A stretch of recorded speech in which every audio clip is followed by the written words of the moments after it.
L'histoire commence lorsqu'Hitler ouvre les yeux et se retrouve dans un parc à Berlin. Il voit de la fumée devant ses yeux, ce qui lui fait penser que l'ennemi a attaqué. Son bunker a été détruit, mais en réalité, il a voyagé de 1942 à 2025. Quand il se lève, il voit de grands bâtiments autour de lui. En les regardant, il pense que l'ennemi est parti se reposer. Pendant ce temps, 3 enfants qui jouaient au football s'approchent de lui. Ils demandent à Hitler s'il va bien. Ils lui demandent le chemin de la rue Fabian et lui disent que Hitler porte sa casquette de la fierté et se met à marcher à partir de là. Pendant ce temps, un journaliste qui filma ses enfants filme Hitler avec sa caméra, mais il ne le sait pas. Lorsqu'Hitler entre dans la rue, il voit beaucoup de gens vêtus de vêtements différents. Pourquoi personne ne le salue? Au contraire, tout le monde le photographie et se moque de lui. Il pense que tout le monde est devenu fou à cause de la guerre ou des expériences qu'il a menées sur eux.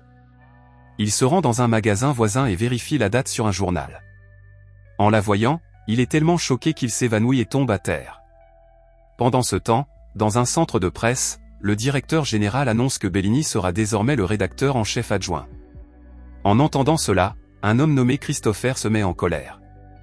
Il était le candidat idéal pour ce poste. Il se sent floué, mais personne ne l'écoute, alors il passe sa colère sur un journaliste en difficulté nommé Fabian, qui n'a pas trouvé de scoop depuis des jours. Pour cette raison, son patron Christopher le licencie. Fabian est à nouveau au chômage. Quand Hitler reprend connaissance, il se retrouve dans le même magasin et demande au propriétaire s'il l'a kidnappé. Le propriétaire rit et lui dit « Vous tournez un film parce que vous ressemblez à Hitler ?» Hitler déclare « Je suis Hitler. Le monde tremble devant moi. » Mais le propriétaire ne le croit pas et lui donne un chocolat à manger. Hitler a du mal à l'ouvrir, mais quand il sent l'odeur, il dit « Oh, c'est une cacahuète. Y a-t-il encore une pénurie de pain en Allemagne ?» Il commence alors à lire un journal turc et demande au propriétaire s'il en a un allemand. Le propriétaire répond qu'il y a plus de personnes originaires de Turquie ici. Ils lisent donc ce journal. Tout en lisant le journal, il recueille des informations et apprend 2 choses. Il a perdu la Seconde Guerre mondiale et la Pologne est désormais un nouveau pays. Tout son dur labeur et son argent ont été gaspillés.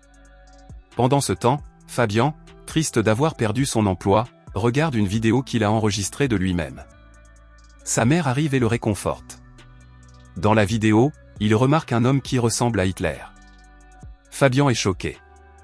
Comment peut-on ressembler à Hitler? Pendant ce temps, lorsque le propriétaire ouvre le magasin, Hitler est à l'intérieur en train de dormir. Le propriétaire lui ordonne de partir. « Je ne peux plus vous garder ici. » Hitler se met en colère. « Comment pouvez-vous me donner un ordre ?» Hitler se rend dans une blanchisserie et y dépose tous ses vêtements. Le teinturier est surpris de voir combien de vêtements il portait. Hitler n'a plus rien à se mettre. Il ne peut pas sortir nu, alors il emprunte des vêtements à la teinturerie. La combinaison est tellement bizarre. Quand il revient, il est stupéfait. Comment une personne peut-elle ressembler autant à Hitler? Il a une idée et la partage avec Hitler, qu'il apprécie. Fabian emmènera Hitler dans les rues d'Allemagne et interrogera les gens à son sujet. Quel genre de personne était-il? Hitler suggère de poser la question aux gens qui s'intéressent à la politique. L'accord est conclu. Fabian emprunte de l'argent à sa mère et lorsqu'Hitler voit sa voiture, il dit « Qu'est-ce que tu as apporté? Tu n'as pas de voiture blindée? Comment vais-je pouvoir rouler avec ça ?» Mais il accepte. Le premier jour, il tourne des vidéos. Il loge dans un hôtel où Hitler regarde la télévision. Il n'en croit pas ses yeux. Cette scène est assez drôle et tout le monde peut rire de sa réaction. Le lendemain, il accepte les conseils des autres. Certains critiquent Hitler, le qualifiant de monstre qui a tué des innocents. D'autres approuvent sa politique envers les migrants. Ils pensent qu'il devrait y avoir des politiques de ce type aujourd'hui. Après avoir entendu cela, Hitler se rend compte que la démocratie n'a pas changé. La colère des gens contre les autres, en particulier contre les étrangers, persiste, mais elle est désormais cachée. Alors qu'il se trouve dans une ferme, il joue avec un chiot qui lui mord le doigt. En colère, il lui tire dessus. Fabian l'emmène immédiatement et lui confisque son arme. Alors qu'ils continuent leur route, Fabian n'a plus d'argent, alors il met Hitler dans la rue pour faire des sketchs, pensant qu'il est un artiste de théâtre. Hitler fait autre chose qui plaît aux gens, qui lui donnent de l'argent. Fabian a-t-il transformé Hitler en mendiant? À la fin du voyage, Fabian publie les vidéos, qui obtiennent des millions de vues. Le directeur du journal télévisé l'appelle dans son bureau. Mais quand il rencontre Hitler, il pense qu'il s'agit d'un fan fou parce que ses idées sont étranges. Plus tard, Hitler rend visite au directeur adjoint, Balino. Il dit qu'ils doivent se rencontrer et sauver l'Allemagne de ses ennemis étrangers, sinon elle sera ruinée.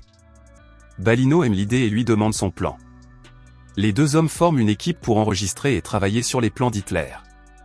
Quand une jeune fille apprend à Hitler à utiliser un ordinateur, il est stupéfait. Quand il découvre que quelqu'un a pris son nom pour une adresse email, il se met en colère. La jeune fille était en train de créer son identifiant email, mais Adolf Hitler était déjà pris. Pendant ce temps, Fabian trouve un emploi comme aide-cuisinier. Son patron, Christopher, a l'idée de monter un spectacle comique sur Hitler, le transformant en risée.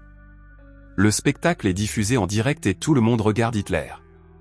Quand il regarde les gens dans les yeux et parle, le public se tait.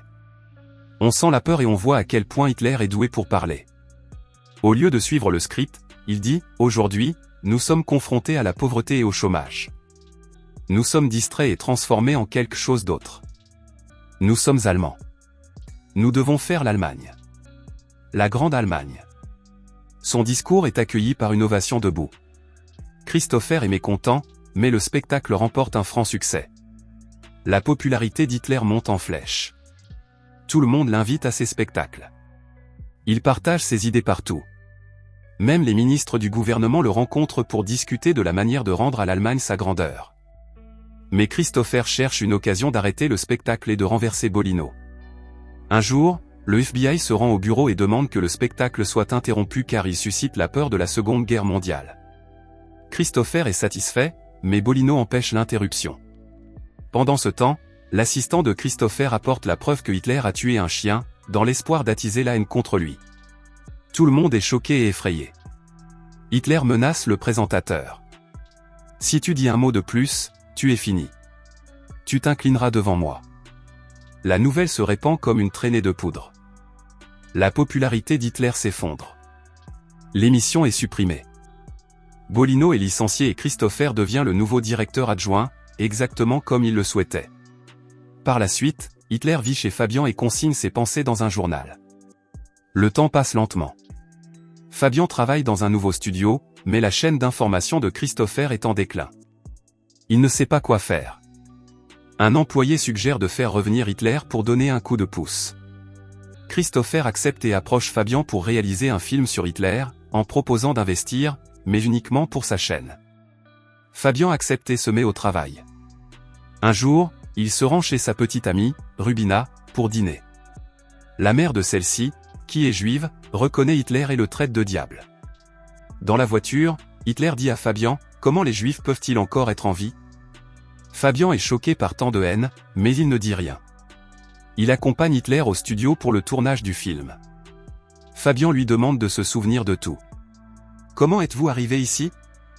Où étiez-vous avant ?» Il ne se souvient de rien. Ce soir-là, après le tournage, des voleurs attaquent Hitler et lui disent « L'Allemagne est dans cet état à cause de gens comme vous. » Ils le battent et lui volent tout. Le lendemain matin, Hitler se réveille à l'hôpital avec une balle près de lui. Fabian rembobine la vidéo et voit Hitler dans les buissons. Il se rend sur place et trouve de la poudre à canon sur un panneau indiquant un bunker historique, le bunker d'Hitler. Cela ouvre l'esprit de Fabian. Il se précipite à l'hôpital et dit à tout le monde que c'est lui le vrai Hitler, pas un fou. Mais Balino dit que Hitler est allé au studio. Fabian court là-bas, pointe une arme sur Hitler et dit « Tu es le vrai ». Hitler confirme. « Oui, je suis celui que les gens craignaient il y a des années. Je n'ai jamais caché mon identité. » Fabian le traite de monstre qui a tué des millions de personnes. Hitler répond « Regarde l'Allemagne d'hier et d'aujourd'hui. Vous avez tout, mais vous ne pouvez combattre personne. J'ai combattu seul contre de nombreux pays. » Fabian, furieux, l'emmène sur la terrasse et lui dit « Je vais te tuer. » Son histoire s'achève aujourd'hui. Hitler tombe de la terrasse. Mais quelques secondes plus tard, sa voix résonne derrière Fabian. « Je ne disparaîtrai jamais de l'histoire de l'Allemagne. » Il tire sur Fabian et une explosion retentit.